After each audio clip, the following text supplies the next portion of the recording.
Ghetto Adventures in New York City, Episode 2. Now, for today's episode, to start things off, I want you to direct your attention to the right here, homelessness.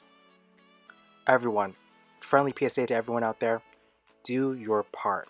If you ever see any type of homelessness as you're crossing the street, taking a subway, if you see, stop, give them a smile, right? It's not always just about giving them money, right? Give them food, give them water. I'm sure you have something to spare. And if you don't have those, give them a spot, give them a thumbs up, right? Let them know that there's still hope out there. At the end of the day, I am so sick of people who are having this mentality of, well, they can get themselves out of there themselves, right? If I give them money, they'll just buy liquor, buy booze, they'll be staying in their rut. No! At the end of the day, if you're telling people to work hard, like the only ingredient to success is working hard, then people working 9 to 5 jobs, they should be millionaires by now. There's a reason why working hard in and of itself is not the ingredient for success. And if there's one thing that this pandemic taught me, fused together with this whole virtual education, working hard isn't the only answer. What's the answer, you may ask? Well, it's going to be networking with others as well. At the end of the day, it's always about sharing your ideas in order to get more ideas and fuel this camaraderie, right? Or just like community of people who work to build each other and improve each other as much as they can. And that is one of the biggest things that college should teach you. Not to, of course, read off of textbooks, study all day, right? It's about making friends and having lasting connections, as networking is going to be a skill that you're going to need for the rest of your life if you want to really have any facet of knowledge in any field. You might be wondering at this point, by golly, CPA, how do you know all this information? Well, I actually recently graduated as an accounting major from Baruch College, just a local CUNY from New York City area. And yeah, after graduating experiencing 4 years of dreadful education, half of which was basically virtual due to COVID-19 restrictions, I can say wholeheartedly that networking is the biggest factor that made the whole college experience. There's one thing that college should teach you. Again, it's not studying, it should be more of networking and how to network and build connections for the future. Now, let me also take this time right now to debunk the wide misconception out there that you don't need a college education to really survive out there in this society. Well, yes, there is some sense of truth to that, because networking and learning some sort of skill to work a career can be self-taught due to the fact that everyone has the internet just basically right at their fingertips. Well, life has come a long way for that to happen, and best believe if that is an option for you, it is also an option for everyone else out there in society. So how do you level out the playing field? Well, getting yourself a college education. It used to be the fact, or used to be the case, where people can go through high school and then join the workforce and gain the real world experience, and they just build off of their real world experiences. Well, society has gotten a lot more competitive, in which it's not just a high school education anymore, you're going to get a bachelor's. And from what I understand, the bachelor's degree is now the new high school degree. The master's degree is the new bachelor's degree.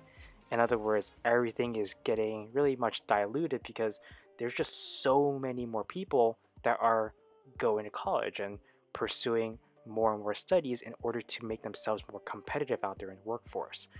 Now, at the end of the day, people might compare that to people like Bill Gates or Mark Zuckerberg, where they didn't go to college, or they didn't finish college, or college dropouts, yet they were able to become very successful and become some of the world's richest people. But there's something that you didn't think about, and that's the fact that they were Ivy League dropouts. At the end of the day, if you were able to get into the Ivy League, then you have the brain power and capabilities to work into the workforce, or dive right into the workforce and pursue your crazy ventures. But if you're like the vast majority out there who go to just a decent college right near us and within our own state to save some money, well, then we'll have to maybe reconsider some things before jumping the gun and dropping out of college. Now, another thing that most people don't think about is the fact that society normalizes these types of hero stories, in which what I'm trying to highlight is the fact that what the media covers is usually these tragic stories or tragic backgrounds of characters in which they were able to overcome and break through all the odds. What am I talking about? I'm talking about people like Mark Zuckerberg dropping out of college and still making it in the world. At the end of the day, this is exactly what the media wants you to hear because they want to give you these types of interesting stories where it gives you this false sense of hope that anyone is able to do this. Yes, anyone is in fact able to do this, but a very, very small number of people out there in society is able to pull something like this off. It's just like the age of saying of common sense is not so common, right? It's just like the idea that people get a false sense that things like this are common just because media has always brought these stories up to light and told them into their outlets, that people start thinking and fantasizing essentially that it's easily done, right? Because that's all they hear about, just underdog stories. Well, wake up, people. The idea is not everyone's gonna make it. Like, there's going to be winners, there's going to be losers. We can't all be winners. It doesn't work out that way. Society is all about a fair balance, in which, in order for there to be a police force, there must be criminals as well.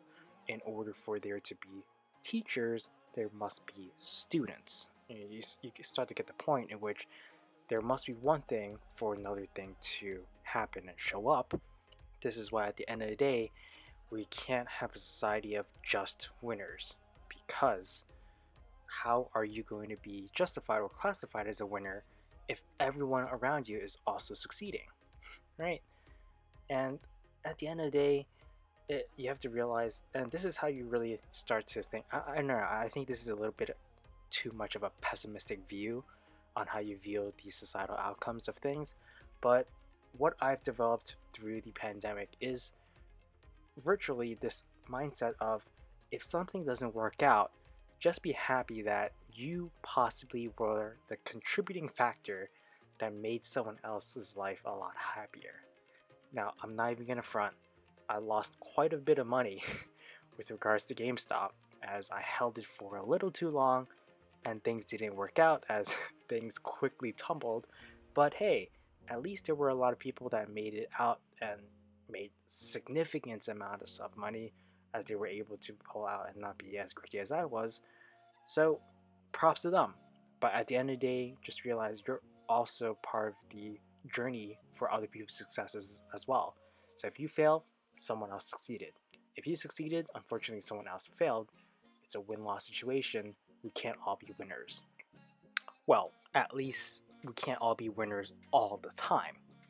And remember, whenever you go onto social media, as we all do when we're sitting on the toilets, relieving our bodily fluids, you're going to realize, wow, other people on social media seems to have everything under control, or seems to be enjoying their lives.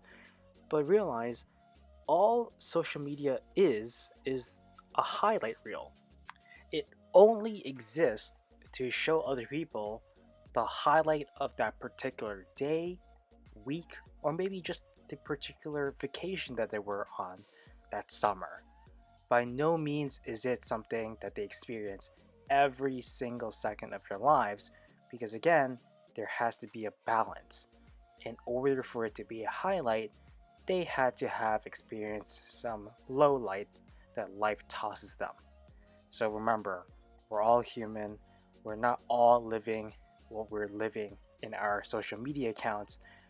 Most of us are trying to just get by on this mediocre life that we do live in. And yeah, I honestly, in my opinion, I do strive for a day where I'm able to live life without taking a picture or really trying to document anything. I want to live life for the moment. It's very hard in our day and age, especially with any type of food or experiences we go on, because we want to document it. And we want to show other people that, wow, we've experienced this. Did you experience it? Oh, you didn't? Then you're missing out on life. No, live life to your own accord. Live life not like a Tetris piece, in which if there's one thing that Tetris has taught us, if you try to fit in, you disappear with everyone else. Don't be basic. Live life by your own means, by your own standards, by your own fulfillment. Because at the end of the day, that is what makes your life interesting. That is what makes meaning in your own life. And just like that, I'm going to be ending off the video here. Make sure to like the video if you liked it, dislike it if you did not like it, and make sure to comment any recommendations on what you would like me to cover in the future, and or anywhere you would like me to film in the future, in which I'm going to be traveling all around New York City, filming, and also letting out my shower thoughts on what I'm thinking on that particular day. So with that, I'll see you in the next episode. Bye bye.